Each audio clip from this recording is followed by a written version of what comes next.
Hello everybody, welcome back to our Suman Guru education YouTube channel. మీరు చూస్తున్నారు సుమన్ గురు education YouTube channel.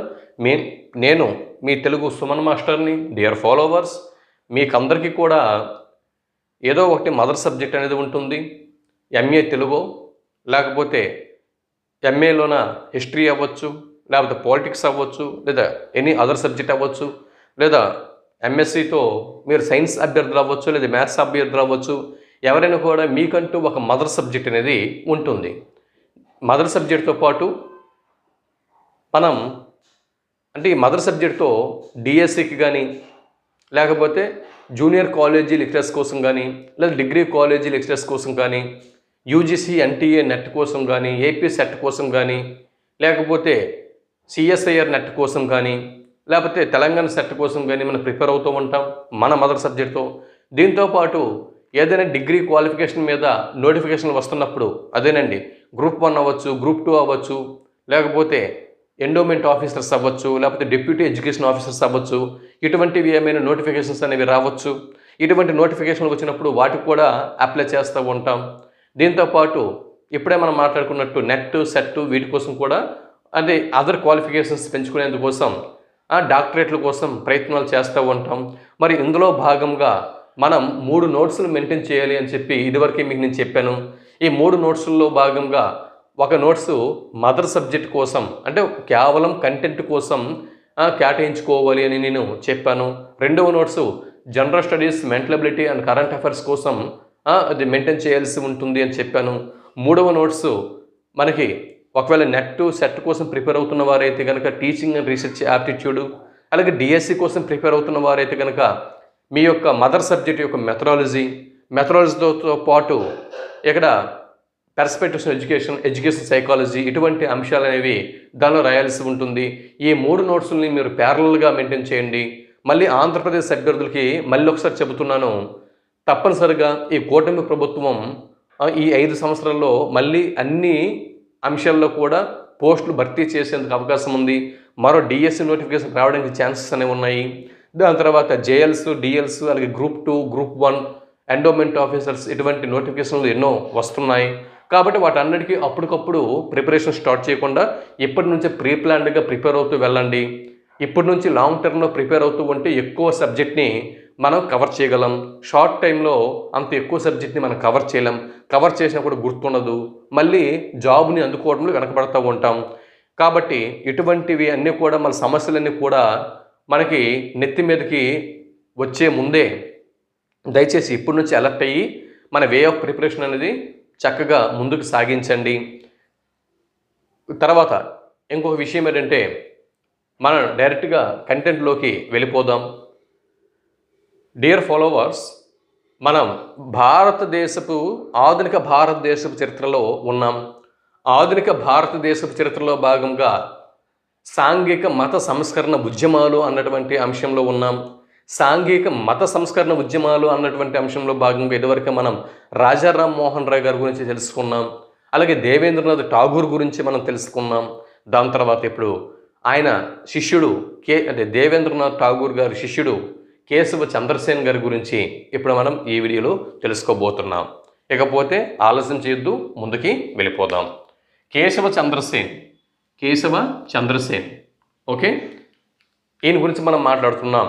ఈ video 2 రాష్ట్రాల్లో ఉన్న అభ్యర్థులకి ఉపయోగపడుతుంది.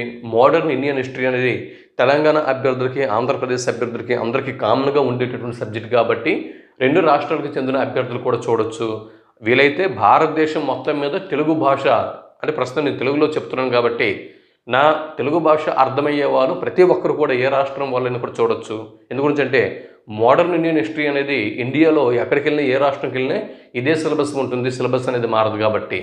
ఇకపోతే కేశవ చంద్రసేన్ జనరల్ స్టడీస్లో మోడర్న్ ఇండియన్ హిస్టరీ అనేది తప్పనిసరిగా ఉంటుంది.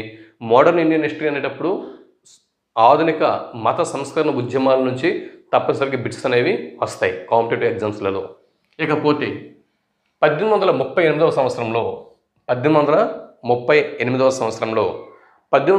సంవత్సరంలో బెంగాల్లో కేశవ చంద్రసేన్ జన్మించారు.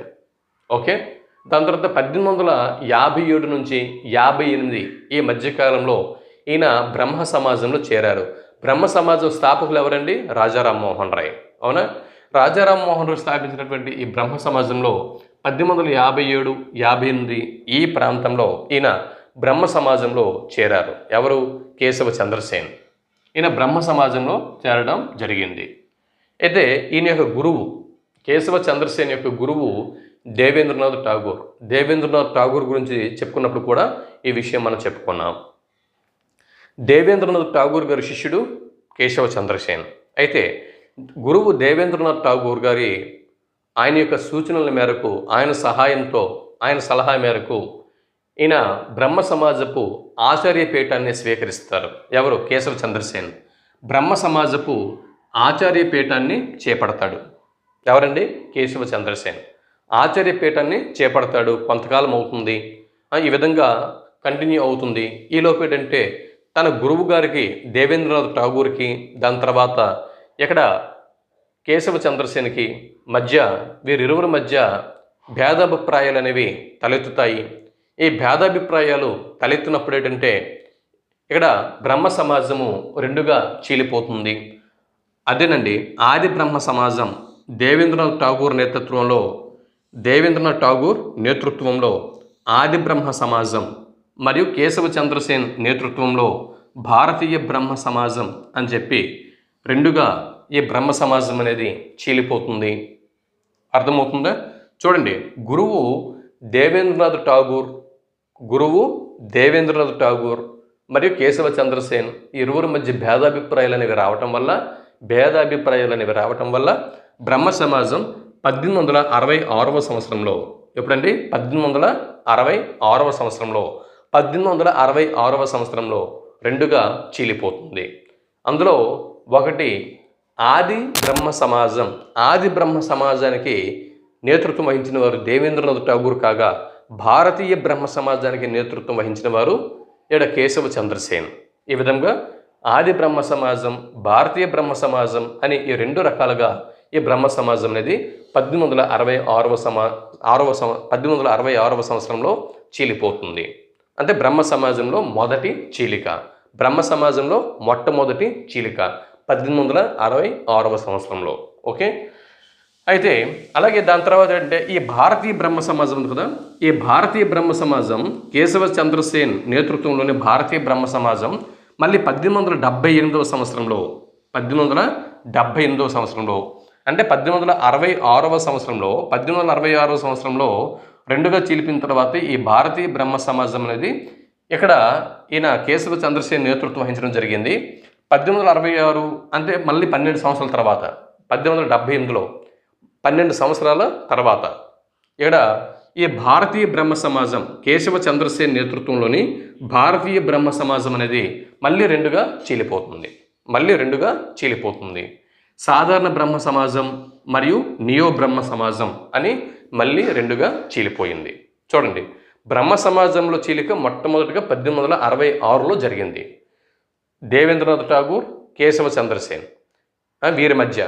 దేవేంద్రనాథ్ ఠాగూర్ గారి బ్రహ్మ సమాజం పేరు ఆది బ్రహ్మ సమాజం, కేశవ చంద్రసేన్ గారి బ్రహ్మ సమాజం పేరు భారతీయ బ్రహ్మ సమాజం. రెండుగా చీలిపోయింది. ఎందుకు? గురువు దేవేంద్రనాథ్ ఠాగూర్, శిష్యుడు కేశవ చంద్రసేన్ ఈ ఇరువురి మధ్య భేదాభిప్రాయాలు రావడం వల్ల రెండుగా చీలిపోయింది. దాని తర్వాత మరి కేశవ చంద్రసేన్ నడిపిస్తున్నటువంటి ఈ భారతీయ బ్రహ్మ సమాజం ఏదైతే ఉందో ఇది అంటే అక్కడికి 12 సంవత్సరాల తర్వాత 1878వ సంవత్సరంలో మళ్ళీ ఈ భారతీయ సమాజంలో రెండు చీలికలు వచ్చాయి. అందులో ఒకటి సాధారణ బ్రహ్మ సమాజం. ఈ సాధారణ బ్రహ్మ సమాజం దీనికి నేతృత్వం వహించిన వారు ఆనంద మోహన్ దాస్ మరియు పండిత శివనాథ శాస్త్రి. అలాగే నియో బ్రహ్మ సమాజంకి నేతృత్వం వహించిన వారు కేశవ చంద్రసేన్. ఈ విధంగా మళ్ళీ రెండు రకాలుగా వర్గీకరణకి గురయింది. ఎందుకు రెండు రకాలుగా వర్గీకరణకు గురైంది అనేది పరిశీలన చేద్దాం. ఇప్పుడు ఇక్కడ చూడండి, ఇక్కడ ఈ కేశవ చంద్రసేన్ ఎవరైతే ఉన్నారో ఇతని కృషి ఫలితంగా బ్రహ్మ సమాజం అనేది బాగా జనాదరణ అనేది పొందింది. కేశవ చంద్రసేన్ ఎవరైతే ఉన్నారో ఈ కేశవ చంద్రసేన్ కృషి ఫలితంగా బ్రహ్మ సమాజంకి జనాల యొక్క ఆదరణ విపరీతంగా పెరిగింది. మరి కేశవ చంద్రసేన్ ఎటువంటి కృషి చేశారు, ఆయన కృషి ఏం జరిగింది, బ్రహ్మ సమాజం కోసం ఆయన ఏం చేశారు అంటే, బ్రహ్మ సమాజంలో ఉంటూ కేశవ చంద్రసేన్ గారు ఇక్కడ కులాంతర వివాహాలను జరిపించారు. కేశవ చంద్రసేన్ కులాంతర వివాహాలు, ఇక్కడ ఇంటర్ క్యాస్ట్ మ్యారేజెస్ అనేవి ఈయన జరిపించారు కేశవ చంద్రసేన్. దాని తర్వాత వితంతు పునర్వివాహాలు జరిపించారు. వితంతు పునర్వివాహాలు అంటే ఎవరైతే భర్త చనిపోయినటువంటి స్త్రీలు ఉన్నారో, భర్త చనిపోయినటువంటి స్త్రీలు జీవితాంతం అలాగే ఒంటరిగా ఉండిపోకుండా వారికి మరో భర్త తోడు కావాలని చెప్పి భర్త చనిపోయినటువంటి స్త్రీలను మరో పెళ్ళిళ్ళు చేశాడు. ఈ విధంగా ఇక్కడ కులాంతర వివాహాలు, ఇంటర్ క్యాస్ట్ మ్యారేజెస్, అలాగే వితంతు వివాహాలు వీటిని జరిపించాడు బ్రహ్మ సమాజంలో ఉంటూ. ఇకపోతే మద్యపాన నిషేధ ఉద్యమంని నడిపించాడు కేశవ చంద్రసేన్. మద్యపాన నిషేధ ఉద్యమం ఇది కేశవ చంద్రసేన్ చేపట్టినటువంటి మరో గొప్ప విషయం. దీని తర్వాత ఇక్కడ ఏం చేశాడంటే, ఈయన కేశవ చంద్రసేన్ కృషి ఫలితంగా 1872వ సంవత్సరంలో, ఎప్పుడండి 1872వ సంవత్సరంలో 1872వ సంవత్సరంలో 1872వ సంవత్సరంలో కేశవ చంద్రసేన్ కృషి ఫలితంగా నేటివ్ మ్యారేజ్ యాక్ట్ అనేది రూపొందింది.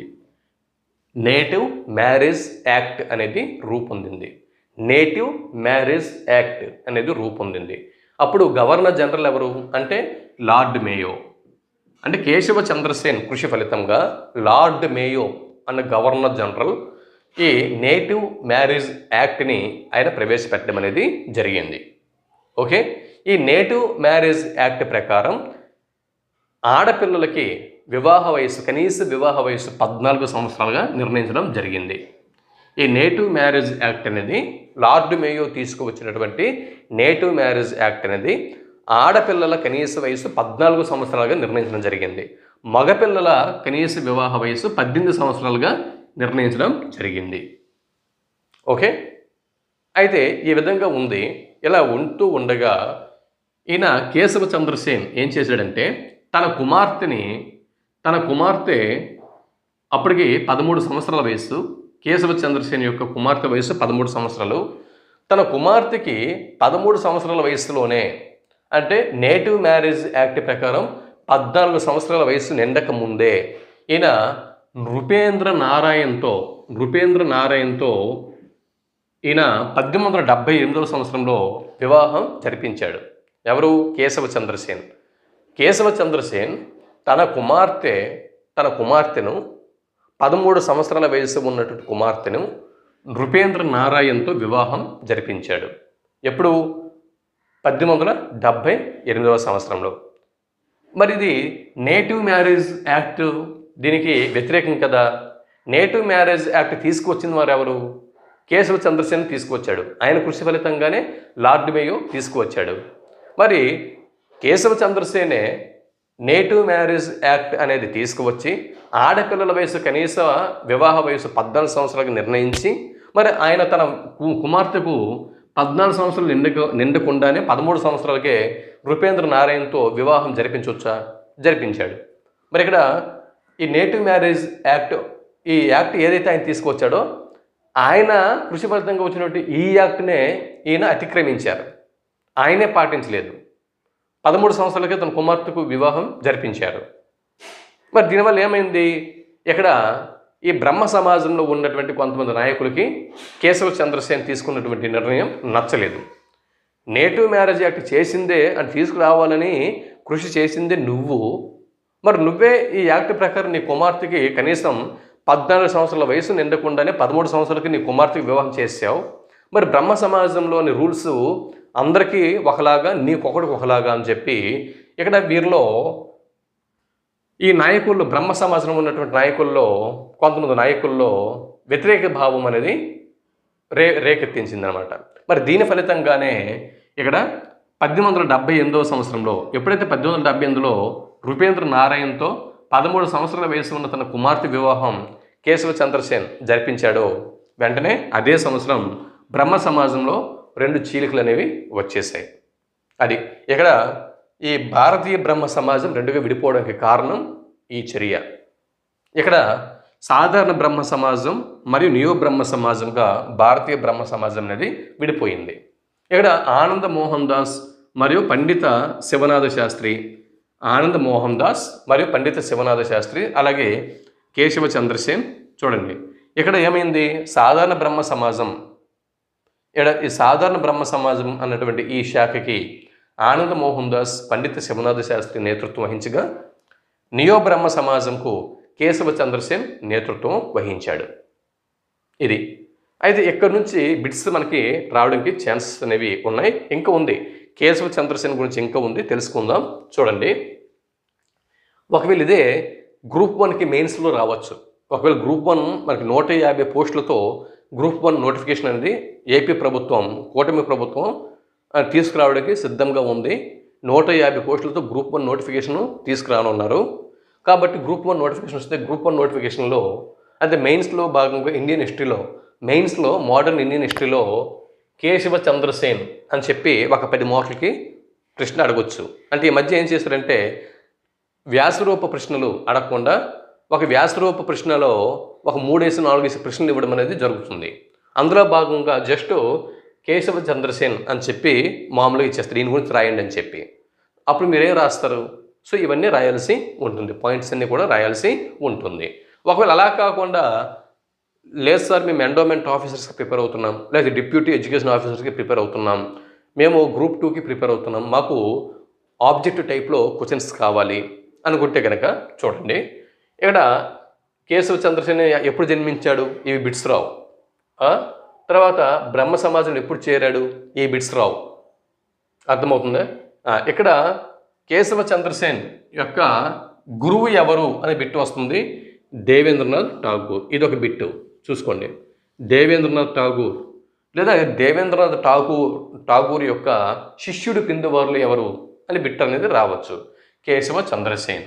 మరి కేశవ చంద్రసేన్ ఎవరి సలహా మేరకు బ్రహ్మ సమాజపు ఆచార్యపీఠాన్ని చేపట్టాడు అని బిట్టు వస్తే గురువు దేవేంద్రనాథ్ ఠాగూర్ అని జవాబు గుర్తించాల్సి ఉంటుంది. లేదా దేవేంద్రనాథ్ ఠాగూర్ సలహా మేరకు బ్రహ్మ సమాజపు ఆచార్యపీఠాన్ని చేపట్టిన వారు ఎవరు అని బిట్టు వస్తే కేశవ చంద్రసేన్ అని జవాబు గుర్తించాల్సి ఉంటుంది. ఇకపోతే చూడండి, బ్రహ్మ సమాజంలో చీలిక, మొదటి చీలిక ఎప్పుడు జరిగింది అంటే 1866లో. బ్రహ్మ సమాజం మొదటిసారిగా 2 శాఖలుగా ఎప్పుడు చీలిపోయింది అని బిట్టు వస్తే 1866వ సంవత్సరంలో. లేదా ఈ మొత్తం ఓవరాల్గా ఈ కాన్సెప్టే ఒక ప్రశ్న కింద ఫామ్ అనేది చేయొచ్చు. ఇక్కడ ఏం చేస్తారంటే 1866వ సంవత్సరంలో బ్రహ్మ సమాజంలో మొదటిసారిగా చీలిక అనేది ఏర్పడింది. ఈ స్టేట్మెంటు అంటే క్రింది వాటిలో సత్య ప్రవచనాన్ని గుర్తించండి అని చెప్పించి ఈ కాన్సెప్ట్ని ఒక కాన్సెప్ట్ ఓరియంటెడ్ ప్రశ్న అనేది రావచ్చు. మీరు గతంలో గ్రూప్ 2 అంటే మొన్న రీసెంట్గా జరిగినటువంటి గ్రూప్ 2 ఎగ్జామ్ మీరు చూశారు. ఒక ప్రశ్న ఒక క్వశ్చన్ పేపర్లో ఆ క్వశ్చన్ పేపర్ మొత్తం ఒక ప్రశ్న నిండిపోయింది, అవునా? అంటే ఒక పేజీకి ఒక ప్రశ్న రూపంలో ఆ విధంగా మొత్తం కాన్సెప్ట్ ఓరియంటెడ్ బిట్స్ అనేవి అడిగాడు. కాబట్టి కాన్సెప్ట్ ఓరియంటెడ్ బిట్స్ రావడానికి కూడా ఛాన్సెస్ అనేవి ఉన్నాయి. కాబట్టి చూసుకోండి, 1866లో బ్రహ్మ సమాజంలో చీలిక ఏర్పడింది. ఈ స్టేట్మెంట్ కరెక్టా కాదా, క్రింది వాటిలో సరైన స్టేట్మెంట్స్ని గుర్తించండి అని చెప్పి ఇస్తాడు. ఇచ్చి స్టేట్మెంట్ ఏ మాత్రమే సరైనది, స్టేట్మెంట్ ఏబి 2 సరైనవి, స్టేట్మెంట్ ఏబిసి 3 సరైనవి, లేదా ఈ స్టేట్మెంట్ సరైనది కాదు, ఈ విధంగా బిట్స్ అనేవి ఇస్తాడు. అయితే 1866లో బ్రహ్మ సమాజంలో మొదటి చీలిక ఏర్పడింది. అది ఆది బ్రహ్మ సమాజం మరియు భారతీయ బ్రహ్మ సమాజంకి విడిపోయింది. ఆది బ్రహ్మ సమాజంకి దేవేంద్రనాథ్ ఠాగూర్ నేతృత్వం వహించారు, భారతీయ బ్రహ్మ సమాజంకి కేశవ చంద్రసేన్ నేతృత్వం వహించారు. వీటిలో సరైన స్టేట్మెంట్ ఏది లేదా సరికాని స్టేట్మెంట్ ఏది అని బిట్ అనేది అడగవచ్చు. అది కాబట్టి ఇక్కడ చూడండి, ఆది బ్రహ్మ సమాజంకు దేవేంద్రనాథ్ ఠాగూర్ నేతృత్వం వహిస్తే భారతీయ బ్రహ్మ సమాజంకు కేశవ చంద్రసేన్ నేతృత్వం వహించారు. ఈ బ్రహ్మ సమాజంలో మొదటి చీలిక 1866లో ఏర్పడింది, అవునా? బ్రహ్మ సమాజం స్థాపకులు ఎవరు అంటే రాజారాం మోహన్ రాయ్.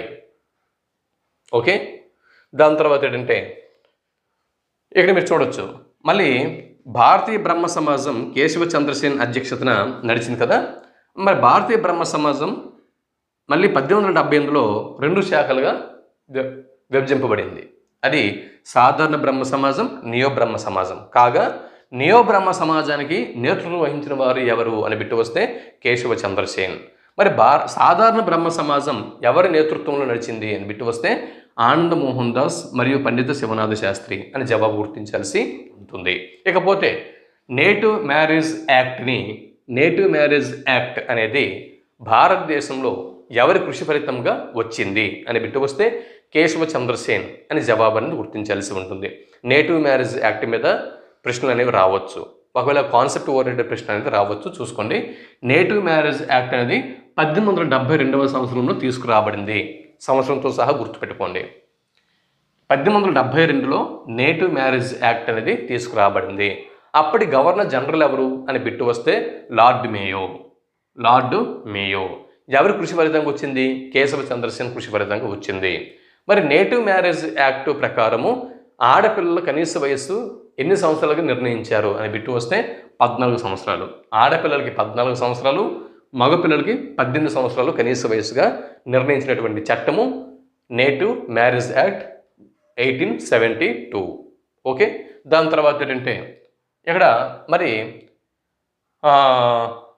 ఇక్కడ భారతీయ బ్రహ్మ సమాజం, కేశవ చంద్రసేన్ నేతృత్వంలోని భారతీయ బ్రహ్మ సమాజం, సాధారణ బ్రహ్మ సమాజం, నియో బ్రహ్మ సమాజంగా రెండుగా విడిపోవడానికి తక్షణ కారణం ఏమిటి అని బిట్టు వస్తే ఇదిగో నృపేంద్ర నారాయణ్తో కేశవ చంద్రసేన్ తన 13 సంవత్సరాల వయసు ఉన్నటువంటి కుమార్తెని వివాహం చేసి నేటివ్ మ్యారేజ్ యాక్ట్లో ఉన్నటువంటి ఈ చట్టంని ఉల్లంఘించినందువల్ల ఇక్కడ భారతీయ బ్రహ్మ సమాజంలో 2 చీలికలు వచ్చాయి అన్న అంశంని ఇక్కడ మనం కాంపిటేటివ్ ఎగ్జామ్లో గుర్తించాల్సి ఉంటుంది.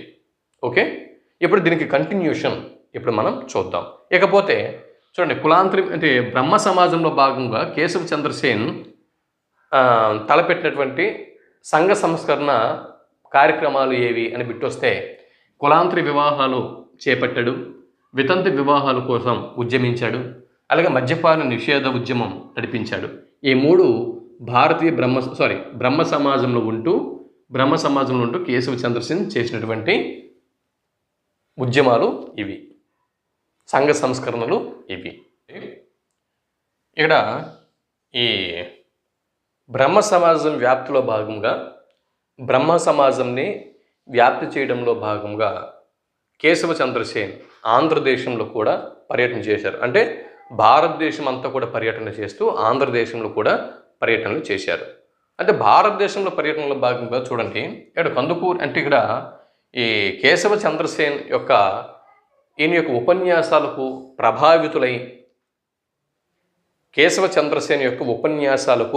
ప్రభావితులై ఆయన్ను అనుసరించినటువంటి వ్యక్తుల్ని ఇక్కడ మనం చూద్దాం. ఇక్కడ శ్రీధర్ల నాయుడు ఇతడు కేశవ చంద్రసేన్ యొక్క ఉపన్యాసాలకే ప్రభావితం అయ్యాడు. ఈయన కేశవ చంద్రసేన్తో కలిపి వీరిద్దరు కలిపి 1864వ సంవత్సరంలో వేద సమాజంని నడిపించడం జరిగింది. అంటే కేశవ చంద్రసేన్ 1864వ సంవత్సరంలో బిట్టు మనకు రావచ్చు. వేద సమాజం 1864వ సంవత్సరంలో వేద సమాజం నడిపిన వారు క్రింది వారులు ఎవరు? మొదటగా కేశవ చంద్రసేన్, అలాగే శ్రీధర్ల నాయుడు. ఓకే, కేశవ చంద్రసేన్ యొక్క ఉపన్యాసాలకు ప్రభావితులై శ్రీధర్ల నాయుడు ఆయన అనుచరుడుగా మారి వీరిరువురు కలిపి 1864వ సంవత్సరంలో వేద సమాజంని ఏర్పాటు చేశారు. అయితే ఈ ఇరువురు వేద సమాజంని ఏర్పాటు చేసిన తర్వాత దీన్ని 1864వ సంవత్సరంలో ఏర్పాటు చేసిన వేద సమాజంని 1871వ సంవత్సరంలో 1864లో వేద సమాజంని ఏర్పాటు చేసిన తర్వాత 1871వ సంవత్సరంలో అంటే 5 సంవత్సరాల తర్వాత 5 years తర్వాత ఆఫ్టర్ 5 years ఇక్కడ దక్షిణ భారత బ్రహ్మ సమాజం అంటే ఈ వేద సమాజంని దక్షిణ భారత బ్రహ్మ సమాజం అని శ్రీధర్ల నాయుడు యొక్క సూచన మేరకు పేరుని మార్చడం జరిగింది. శ్రీధర్ల నాయుడు సూచన మేరకు 1864 సంవత్సరంలో స్థాపించిన లేదా ఏర్పాటు చేసిన వేద సమాజంను 1871 సంవత్సరంలో దక్షిణ భారత బ్రహ్మ సమాజం అని పేరుని మార్చడం జరిగింది. ఇక్కడ పేరుని మార్చిన తర్వాత దీన్ని మద్రాసు కేంద్రంగా ఏర్పాటు చేయడం జరిగింది. మద్రాసు కేంద్రంగా దీని యొక్క కార్యకలాపాలని యాక్టివేషన్ చేయడం జరిగింది. అది దక్షిణ భారత బ్రహ్మ సమాజం. చూడండి, ఈ సమాజంని లేదా ఈ సంస్థని 1871లో దక్షిణ భారత బ్రహ్మ సమాజంగా పేరు మార్చడం జరిగింది అని బిట్టు వస్తే వేద సమాజం అని జవాబు గుర్తించాల్సి ఉంటుంది. అది ఎవరి సూచన మేరకు? శ్రీధర్ల నాయుడు సూచన మేరకు. ఇకపోతే మరి కేశవ చంద్రసేన్ యొక్క ఉపన్యాసాల పట్ల ఆకర్షితుడైనటువంటి మరో బొంబాయి వ్యక్తి ఆత్మారాం పాండురంగ గారు. ఆత్మారాం పాండురంగ ఏ ప్రాంతానికి చెందినవారండి? బొంబాయి. ఆత్మారాం పాండురంగ ఏ ప్రాంతానికి చెందినవారు? బొంబాయి. ఆత్మారాం పాండురంగ ఇక్కడ కేశవ చంద్రసేన్ యొక్క ఉపన్యాసాలకు ప్రభావితుడై కేశవ చంద్రసేన్ యొక్క అనుసరుడిగా మారి ఆయన యొక్క ప్రోద్బలంతో ఆయన్ని ఆదర్శంగా తీసుకొని ఆత్మారాం పాండురంగ బొంబాయిలో ప్రార్థనా సమాజంని ఏర్పాటు చేశాడు. ఎప్పుడు? 1867వ సంవత్సరంలో ప్రార్థనా సమాజంని ఎవరు ఏర్పాటు చేశారు? ఆత్మారాం పాండురంగ. ఎక్కడ? బొంబాయిలో. ఆత్మారాం పాండురంగ ప్రార్థనా సమాజంని బొంబాయిలో ఏర్పాటు చేయడానికి ముఖ్య కారకులు ఎవరు అంటే ఎవరి ఉపన్యాసాలకి ప్రభావితుడై దేన్ని స్థాపించారు అంటే కేశవ చంద్రసేన్ యొక్క ఉపన్యాసాలకు ప్రభావితుడై బొంబాయిలో ఇక్కడ ప్రార్థనా సమాజంని ఆత్మారాం పాండురంగ స్థాపించడం జరిగింది. ఓకే, ఇక్కడ ఈ పార్ట్ మనం పూర్తి చేసుకున్నాం. ఈ పార్ట్ ఇక్కడ వరకు మనం పూర్తి చేయడం జరిగింది. ఇది కంప్లీటెడ్. ఇప్పుడు ఇక్కడికి వద్దాం. ఇలా భారతదేశంలో ఉపన్యాసాలతో బ్రహ్మ సమాజంలో ఉపన్యాసాలతో ఇక్కడ ఇతరత్ర వ్యక్తుల్ని ప్రభావితం చేస్తున్నటువంటి కేశవ చంద్రసేన్ ఆంధ్రప్రదేశ్ రాష్ట్రంలో కూడా అంటే మన ఆంధ్ర ప్రాంతంలో కూడా పర్యటన చేశారు. మరి ఆంధ్రదేశంలో కేశవ చంద్రసేన్ గారు 3 ప్రాంతాల్లో పర్యటనలు చేశారు. కేశవ చంద్రసేన్ భారతదేశపు పర్యటనలో భాగంగా ఆంధ్రదేశంలో కూడా పర్యటించారు. ఆంధ్రదేశంలో 3 ప్రాంతాల్లో ఆయన పర్యటించారు. అవి 1 మచిలీపట్నం, 2 రాజమండ్రి, 3 ఏలూరు. మచిలీపట్నం కృష్ణా జిల్లా తర్వాత కృష్ణా జిల్లా తర్వాత అటు నుంచి వస్తున్నప్పుడు దిగువకు వస్తున్నప్పుడు అదే ఎగువకి వెళ్తున్నప్పుడు ఇక్కడ మచిలీపట్నం తర్వాత ఏలూరు వెస్ట్ గోదావరి, కృష్ణా జిల్లా తర్వాత వెస్ట్ గోదావరి ఏలూరు, అవునా? ఏలూరు తర్వాత అది వెస్ట్ గోదావరి తర్వాత ఈస్ట్ గోదావరిలో రాజమండ్రి, కృష్ణా జిల్లా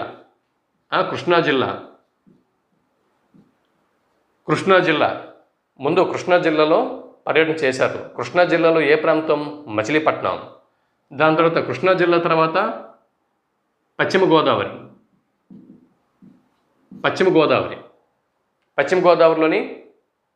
జిల్లాలోని ఏలూరు తర్వాత తూర్పు గోదావరిలో రాజమండ్రి. ఇక్కడ కేశవ చంద్రసేన్ గారు ఇలాగా కృష్ణా జిల్లాలోని మచిలీపట్నం, పశ్చిమ గోదావరిలోని ఏలూరు ఆ 2 ఉపన్యాసాలు ముగించుకొని తూర్పుగోదావరి జిల్లాలోని రాజమండ్రి ప్రాంతానికి వచ్చేసరికి మరి రాజమండ్రిలో ఇక్కడ ఒక సంఘ సంస్కర్త గారు ఇక్కడ ఆల్రెడీ ఉన్నారు. ఆయననండి కందుకూరి వీరేశలింగం పంతులు గారు. ఇక్కడ కందుకూరి వీరేశలింగం పంతులు గారు ఇక్కడ ఆల్రెడీ ఆంధ్రదేశంలో సంఘ సంస్కరణ ఉద్యమాన్ని నడిపిస్తున్నారు కదా. ఈయన కేశవ చంద్రసేన్ యొక్క ఉపన్యాసాల పట్ల ఇక్కడ ఆకర్షితులు అయ్యారు. అది కేశవ చంద్రసేన్ యొక్క ఉపన్యాసాల పట్ల ఆకర్షితులైన ఆంధ్రదేశపు వ్యక్తి కందుకూరి వీరేశలింగం పంతులు గారు. కందుకూరి వీరేశలింగం పంతులు గారు. ఓకే, ఇది ఇక్కడ ఆంధ్రదేశ పర్యటన అయిపోయింది. భారతదేశపు పర్యటన, దాని తర్వాత ఆంధ్రదేశపు పర్యటన. ఇప్పుడు ఈయన స్థాపించినటువంటి సంస్థలు, కేశవ చంద్రసేన్ ఏమేమి సంస్థలు స్థాపించాడంటే, ఇక్కడ బిలీవర్స్ అసోసియేషన్ని 1860వ సంవత్సరంలో స్థాపించాడు. బిలీవర్స్ అసోసియేషన్ దీన్ని తెలుగులో సంగత్ సభ అని చెప్పి అన్నారు. సంగత్ సభ, ఇంగ్లీష్లో బిలీవర్స్ అసోసియేషన్, దాన్నే తెలుగులో మరి హిందీలో సంగత్ సభ అని చెప్పి అన్నారు. ఇక్కడ దీన్ని ఎప్పుడు ఏర్పాటు చేశాడు? 1860వ సంవత్సరంలో ఏర్పాటు చేశారు. 1860, 1860లో కేశవ చంద్రసేన్ బిలీవర్స్ అసోసియేషన్ సంగత్ సభని ఏర్పాటు చేశాడు. దీని తర్వాత న్యూ డిస్పెన్షన్ అన్నటువంటి ఒక సభని ఏర్పాటు చేశాడు. దీన్ని హిందీలో తెలుగులో నవ విధాన్ సభ అని చెప్పి అన్నాం. దీన్ని 1881వ సంవత్సరంలో ఏర్పాటు చేయడం జరిగింది. మొత్తం ఈయన 4 సంస్థల్ని స్థాపించాడు. Believers Association, New Dispensation, Indian Reform Association, దీన్నే తెలుగులో భారతీయ సంస్కరణ సంఘం అని చెప్పి అన్నారు. ఇక్కడ బ్రిటిష్ ఇండియా అసోసియేషన్, ఈ సంస్థల నుంచి తప్పనిసరిగా బిట్ అనేది రావడానికి ఛాన్సెస్ అనేవి ఉన్నాయి. ఎక్కడి నుంచి బిట్ అనేది రావడానికి ఛాన్సెస్ ఉన్నాయి. 1కి 10 సార్లు చదవండి. ఇక్కడ కేశవ చంద్రసేన్ బిలీవర్స్ అసోసియేషన్ స్థాపించింది ఎవరు, లేదా క్రింది వాటిలో బిట్ ఇలా రావచ్చు. బిలీవర్స్ అంటే క్రింది వాటిలో కేశవ చంద్రసేన్ చేత స్థాపించబడని సంస్థ ఏది అంటే, మొత్తము ఒక 3 కేశవ చంద్రసేన్ స్థాపించిన సంస్థలు ఒక 3 ఇచ్చి, అందులో కేశవ చంద్రసేన్ చే స్థాపించబడిన మరో సంస్థ అందులో ఇస్తాడు, దాన్ని గుర్తించమంటాడు. లేకపోతే డైరెక్ట్గా బిట్టు ఇలా రావచ్చు. బిలీవర్స్ అసోసియేషన్ అని లేదు, ఒకవైపు సంస్థలు, ఇంకోవైపు స్థాపకులు పేర్లు ఇచ్చి మ్యాచ్ ద ఫాలోయింగ్ కరెక్ట్గా జతపరచమంటాడు. సో బిట్ ఎలాగైనా రావచ్చు, వీటిని జాగ్రత్తగా పట్టుకోండి. బిలీవర్స్ అసోసియేషన్, దీన్ని ఇంగ్లీష్లో చదవండి, తెలుగులో చదవండి. బిలీవర్స్ అసోసియేషన్ అనకుండా సంగత్ సభ అని చెప్పి అడగొచ్చు. ఎందుగురించి అంటే కాంపిటేటివ్ ఎగ్జామ్లో ఎగ్జామినర్ చేసేదే ఫిల్టర్ చేయాలి. ఫిల్టర్ చేసి తక్కువ మందిని, అంటే వడపోత సిద్ధాంతం ద్వారా తక్కువ మందిని పైకి లాగాలి. కాబట్టి ఇలాంటి వాటిలో కన్ఫ్యూజ్ చేసి మనల్ని డౌన్ చేస్తారన్నమాట. సంగత్ సభ, బిలీవర్స్ అసోసియేషన్ సంగత్ సభ అంటారు అన్న విషయం కూడా గుర్తుపెట్టుకోండి. దాని తర్వాత న్యూ డిస్పెన్షన్, దీన్నే నవ విధాన సభ అంటారు. తర్వాత ఇండియన్ రిఫార్మ్ అసోసియేషన్, దీన్నే భారతీయ సంస్కరణ సంఘం అని చెప్పి అంటారు. ఇండియన్ అంటే భారతీయ, రిఫార్మ్ అంటే సంస్కరణ, అసోసియేషన్ అంటే సంఘం. సో ఇది గుర్తుంటుందండి. ఇండియన్ రిఫార్మ్ అసోసియేషన్ని భారతీయ సంస్కరణ సంఘం అంటారని ఈజీగా మనం పోల్చొచ్చు. తర్వాత న్యూ డిస్పెన్షన్, న్యూ అంటే నవ, డిస్పెన్షన్ అంటే విధానం, నవ విధానం, కొత్త విధానం. బిలీవర్స్ అసోసియేషన్ సంగత్ సభ, బిలీవర్స్ అందరూ కూడా సంఘటితమై ఏర్పాటు చేసుకున్న సభ బిలీవర్స్ అసోసియేషన్. ఇకపోతే బ్రిటిష్ ఇండియా అసోసియేషన్, ఇది గుర్తుంటుంది, ఇది బాగా పాపులర్.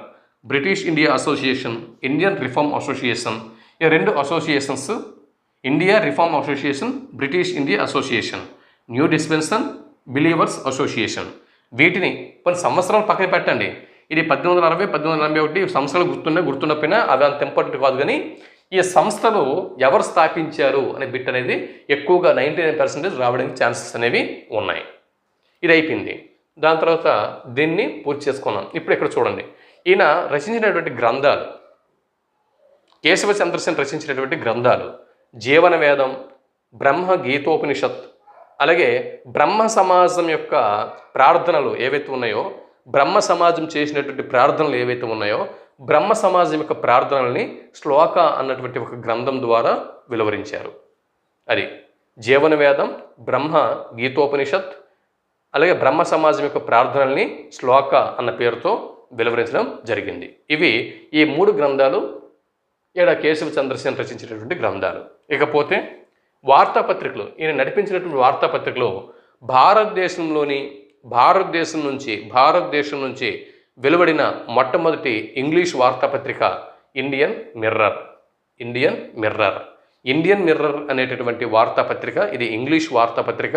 భారతదేశం నుంచి వెలువడిన మొదటి ఇంగ్లీష్ వార్తాపత్రిక. నడిపిన వారు కేశవ చంద్రసేన్. ఇకపోతే సులభ సమాచార్, భారతదేశంలో ఎక్కువ మంది పేదవాళ్ళు, ఇప్పుడు కదా అందరు డబ్బులు అందరికీ కలిగి, కానీ మరి స్వతంత్రం రాకముందు భారతదేశంలో అంటే భారతదేశం ఒకప్పుడు అంటే భారతదేశం మీద విదేశీ దురక్రమలు జరగక ముందు వరకు భారతదేశంలో వజ్రాలు, వైడూర్యాలు, రత్నాలు రాసులుగా పోసి అమ్మేవారు. సిరి సంపదలకి, వ్యవసాయ సంపదలకి భారతదేశంలో ఏం లోటు లేదు. పేదవాళ్ళు ఎవరు ఉండేవాళ్ళు కాదు, అందరూ శ్రీమంతులు, ధనవంతులు ఉండేవాళ్ళు ఎక్కువ మంది. కాకపోతే ఏంటంటే భారతదేశం మీద ఈ ఇస్లాం దండయాత్రలు, మహమ్మదీయులు దండయాత్రలు, తర్వాత యూరోపియన్స్ వర్తక సంఘాలు ఏర్పాటు చేసుకోవడం, తర్వాత యూరోపియన్ నుంచి చాలా వర్తక సంఘాలు రావడం, వీళ్ళు భారతదేశం మీద పడి పందుల్లాగా పడి భారతదేశ సంపదని దోచుకోవడం, ఇవన్నీ జరిగాయి. తర్వాత భారతదేశం ఏంటంటే పేదరికంలోకి వెళ్ళిపోయింది. అవన్నీ వేరే విషయం, అవన్నీ తర్వాత మనం మాట్లాడుకుందాం. అయితే ఇక్కడ ఏంటంటే మరి అటువంటి పేదరికంలో ఉన్నటువంటి ఈ సిచ్యువేషన్లో ప్రజలకి సులభంగా సమాచారం అనేది అందాలి అని చెప్పి సులభ సమాచార్ అనే పేరుతో ఈయన ఒక్క పైసా అంటే పేపర్ కాస్ట్, పత్రిక కాస్ట్ 1 పైసా మాత్రమే.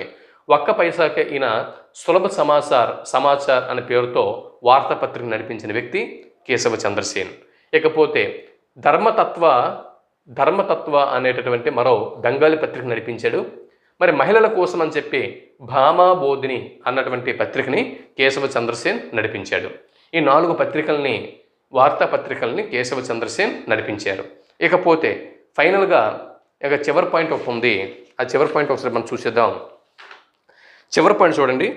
భారత సమాజం ఒక విలువైన కుమారుణ్ణి కోల్పోయింది. అంటే కేశవ చంద్రసేన్ యొక్క మరణం, కేశవ చంద్రసేన్ మరణించిన తర్వాత ఈ కేశవ చంద్రసేన్ యొక్క మరణాన్ని ఉద్దేశించి ఇక్కడ భారత సమాజం ఒక విలువైన కుమారుణ్ణి కోల్పోయింది అని కేశవ చంద్రసేన్ యొక్క మరణాన్ని వ్యాఖ్యానించిన వారు ఎవరు అని బిట్ అనేది రావచ్చు. జవాబు మాక్స్ ముల్లర్ అని జవాబు గుర్తించాల్సి ఉంటుంది. మాక్స్ ముల్లర్ అనగానే తెలుగు భాషావేత్తలకి డింగ్డాంగ్ సిద్ధాంతం గుర్తుకొస్తుంది కదా. మాక్స్ ముల్లర్ డింగ్డాంగ్ సిద్ధాంతాన్ని భాషా సిద్ధాంతాన్ని ప్రవేశపెట్టిన వాడు మాక్స్ ముల్లర్.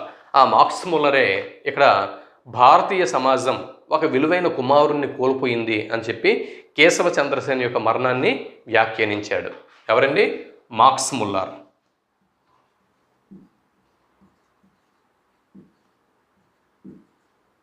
Max Muller.